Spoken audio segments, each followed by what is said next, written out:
So today, the sermon for Trinity United is Harmony House, a community effort. I'm here to tell you about the journey that took 20 years, 2004 to 2024. So here, I'm going to say and tell you about this big new Harmony House that is standing behind the church and how it came about. Did it start with one idea? Yes, it did. Did it take many hands and minds to come to the 100,000 square foot it is today? Yes, it did. Is this a long sermon? Yes.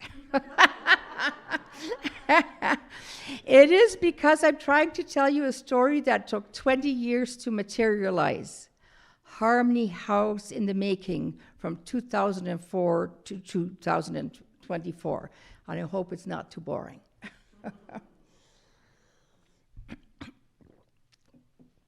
I'm a settler from Holland who came to Canada in May 1981 with my 4 children, and soon worked as a janitor by night to support my sister, who had become paralyzed, and her 2 children, as well as my own, as we had become single parents within 3 weeks after my arrival. I cleaned the offices downtown at night, and it was there that I was confronted with the sight of people scurrying about, being emaciated, inebriated, and dumpster diving, most of them indigenous. I could not help but realize that colonialism had created marginalized people struggling with poverty, homelessness, mental health, and addiction.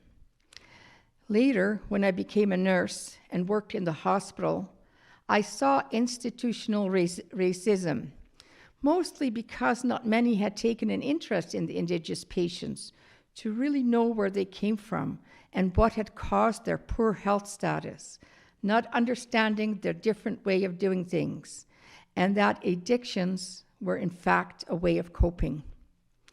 I remember more than once that it was hard to get to an IV pole because the patient's room was full of, I swear, at least half the reserve they came from. For some, a practical nuisance. For others, a place of awe about a caring community getting together. In 1987, I had remarried, and Jerry and I had 2 young boys together. The impact of colonialism, culminating in the residential school, was brought home to me on a personal level, when in May 1991, Jerry was hit by a drunk driver. All 5 young indigenous men had been drinking for 72 hours, had stolen a car and smashed into Jerry at a speed of 220 kilometers an hour. There was no one besides me in the ICU, and I witnessed all those beautiful young lives die that same night. Jerry survived, but it altered and ultimately shortened his life too. I could not but cry out to God, our Creator, after seeing this carnage, to use me as a vessel so I could be part of the solution. Because that night I realized that if we did not live in a more equitable society, we all were hurting. No one was free. That opportunity came in 2004 when I started working at Central Interior Native Health, a primary healthcare center downtown for the people living on or close to the street. At Native Health, I truly understood the impact of the intergenerational trauma, as 85% of our patients were indigenous and 89 had come through the foster care system and were now struggling with mental health, physical health, and substance misuse. Here too is where I learned about the red birth alerts.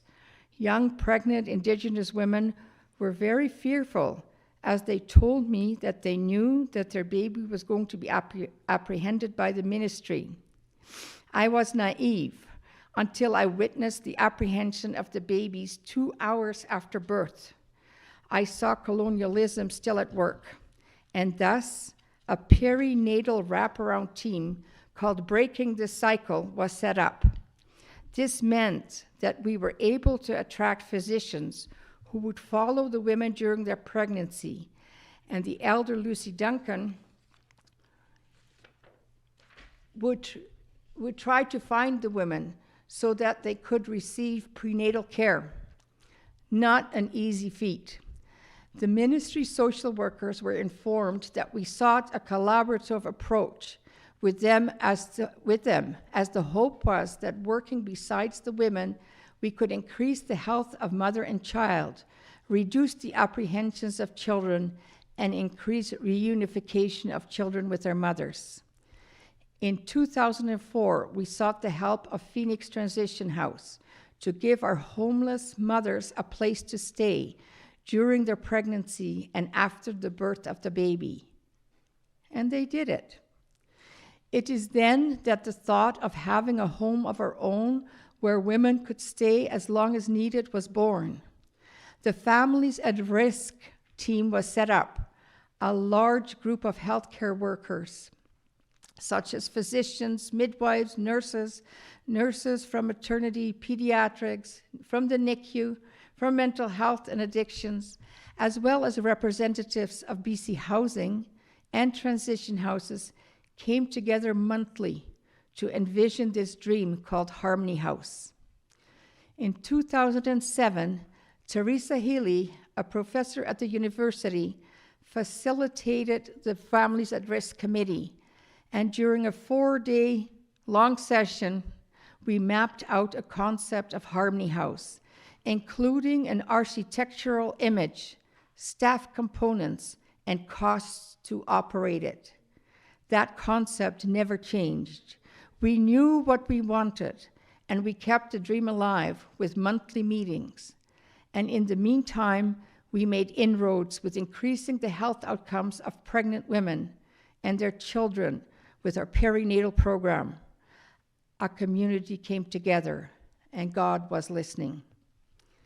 In 2015 came along our Shona Mitchell Foster.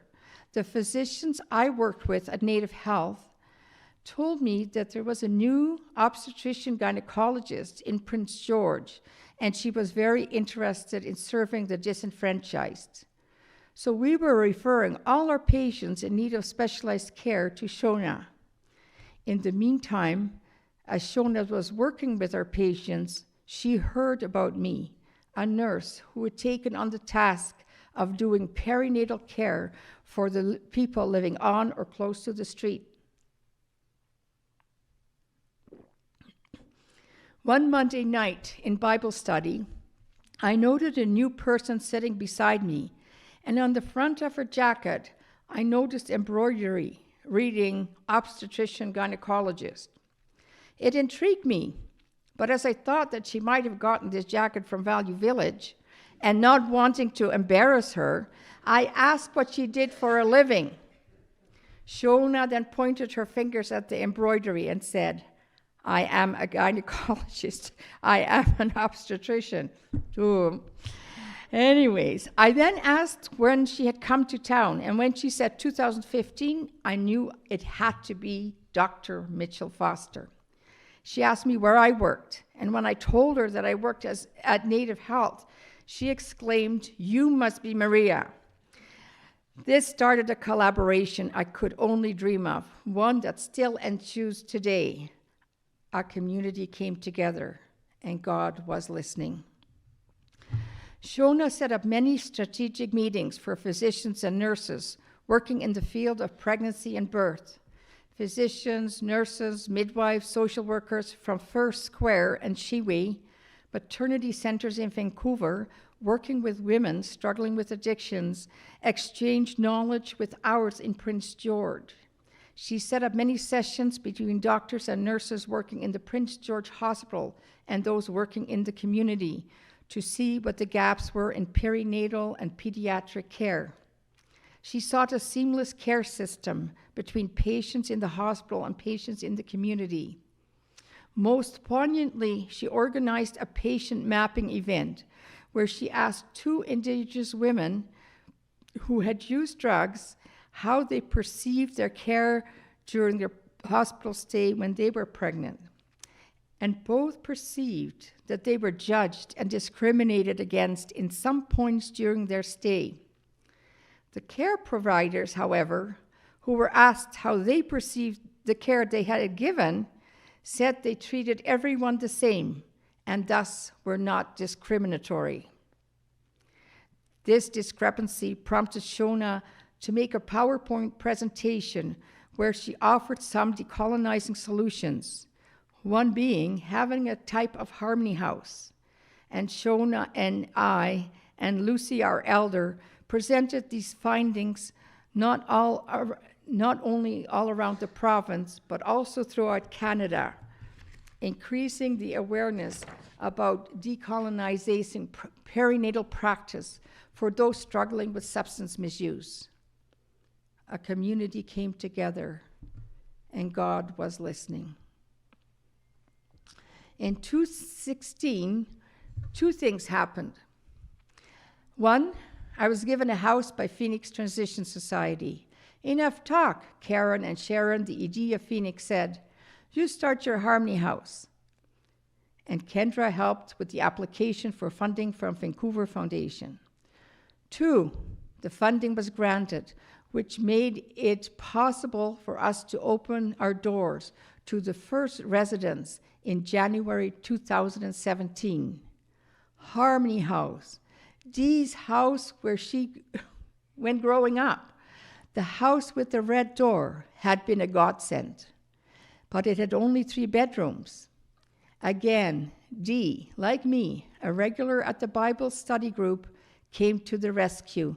She talked to her husband, Ron, who was a member of the Rotary Club, where I presented the need for money to renovate our 3-bed Harmony House to a 5-bedroom house and an office, and they gave it. The Bible study group in our church is mighty, I'm telling you, and our community is generous. The community was there, and God was listening. Harmony House was a success. Women were able to stay as long as it took.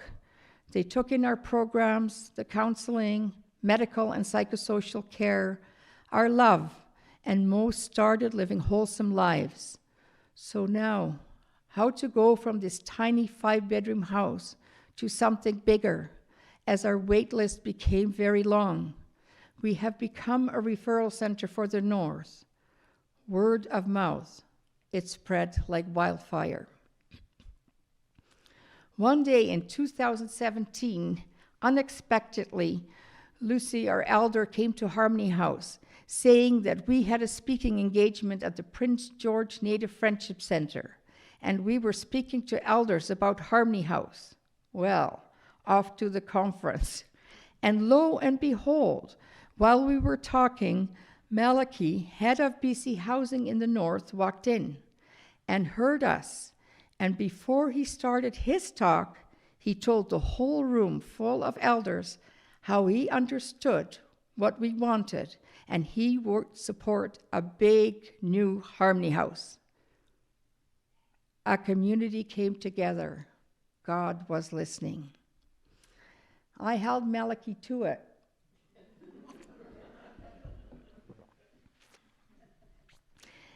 Twice I went to his office, and twice I asked him to phone a higher up in BC Housing to come and talk to me.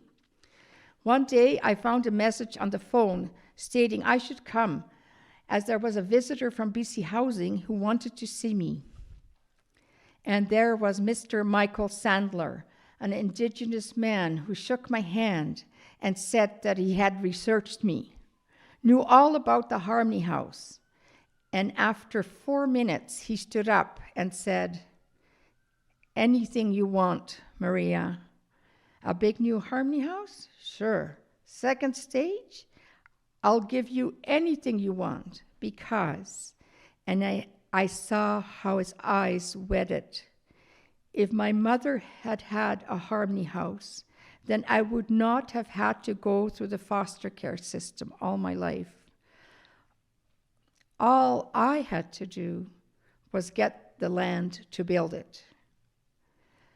I could not believe what had happened. In 40 minutes, and he offered me a 15 million project. A community came together. God was listening. Then I came to Trinity United, a church I was a member of for more than 30 years, and asked if the church could donate the land in the back for a new Harmony House. The member had over the years heard me talk about Central Interior Native health, the plight of our people on the street, the work we did with breaking the cycle, trying to improve the health of pregnant women, sex survival trade workers. And when we put the vote to the membership, 89 said yes. A community came together. God was listening. The process of applying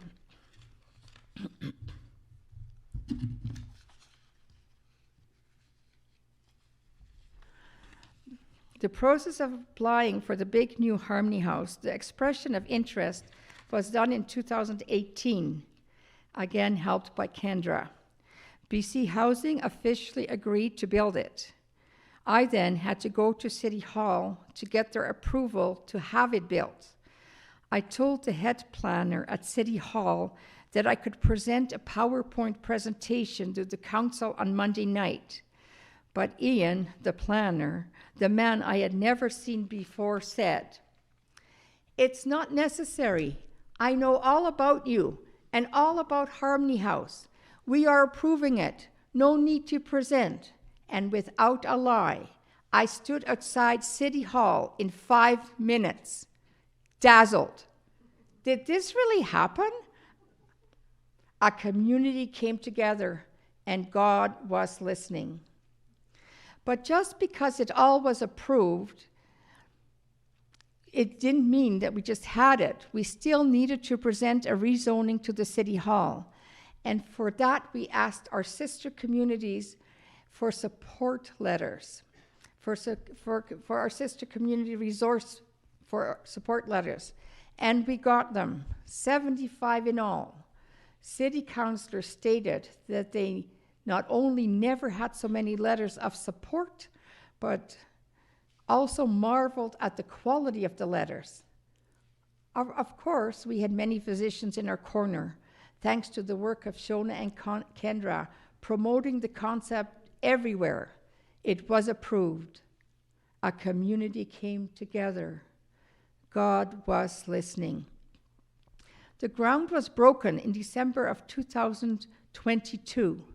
And for the first time in the life of our church, we made history by having a smudging circle in the sanctuary.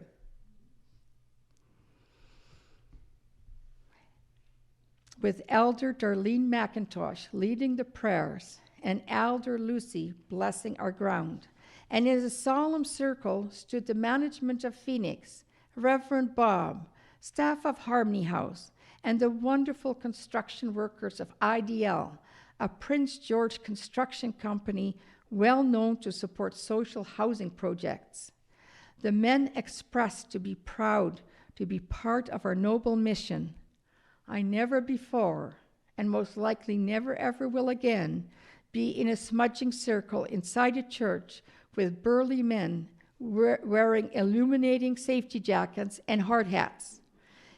I will not forget the look on Bob's face, and I noted his eyes moistened. He was moved, because we could not escape the significance of the moment, a true spiritual moment of reconciliation. A community had come together, and God was watching.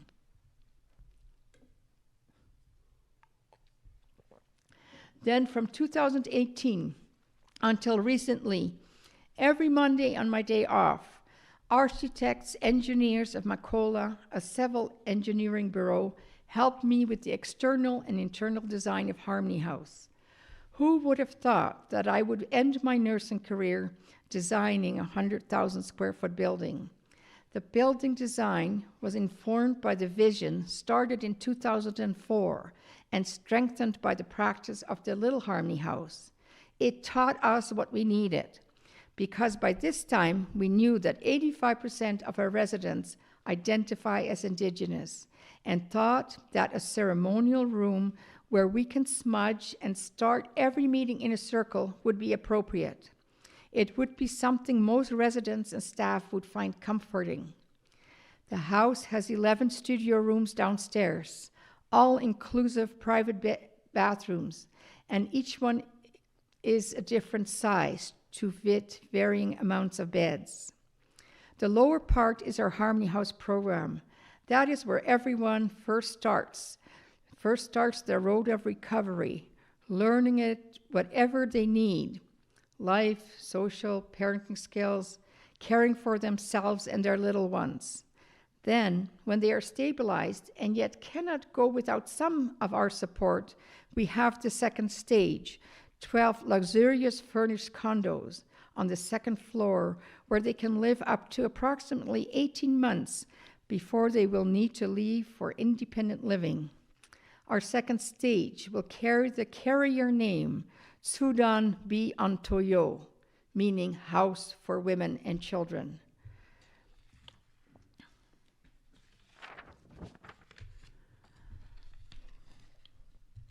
And yes, we're almost ready to open and take possession sometime in April 2024. What is happening now at Harmony House? Well, while we are awaiting the opening and taking possession of the new build, we still carry on with our program, provided by the more than excellent Harmony House staff. We are still receiving lots of love from the community.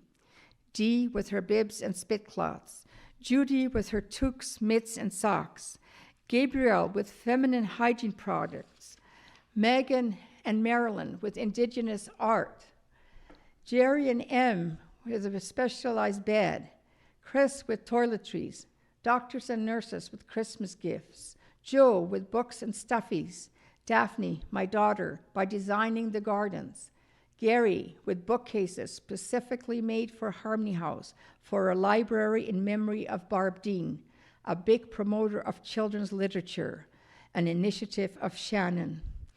Please forgive me if I've left anyone out, for it's not intentional. I do want to mention Diane. Diane, I could always bring our residents, our patients from Central Interior United to see her for dental work. I know we just had to be in time, that was all. There are very many people that have given up their gifts or through themselves. So a big thank you to all. Harmony House and Shona remain tightly intertwined. Shona is still the co-chair of the Northern Perinatal Mental Health and Substance Misuse Steering Committee, a northern as well as a provincial group of healthcare providers trying to improve the care of marginalized women. And Harmony House is part of it. Shona, as a professor of UNBC, has been able to connect medical students with Harmony House.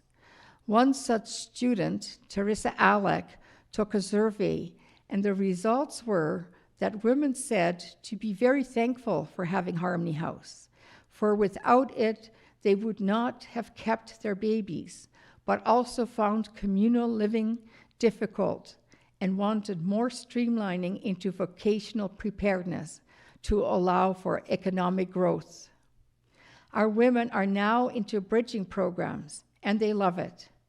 Shona and I are still going all over the globe presenting Harmony House. We had a beer together in the United States, somewhere in Deep South. So this is really important what we do, this work. Kendra chairs the Indigenous Committee tasked with indigenizing and decolonizing our policies and guidelines. Again, in our midst is Teresa Healy, who always believed in Harmony House and is now with some students of UNBC using a novel process to do the indigenization and decolonization of our policy book. It will be just like Teresa herself, very colorful.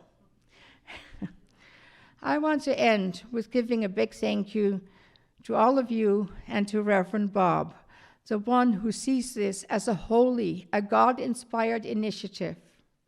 I agree, it has been a 20-year journey, but by doing it together, we ensured its longevity, and that's its maximum impact. I repeat what one of the Indigenous residents exclaimed when she took in what Harmony House is all about.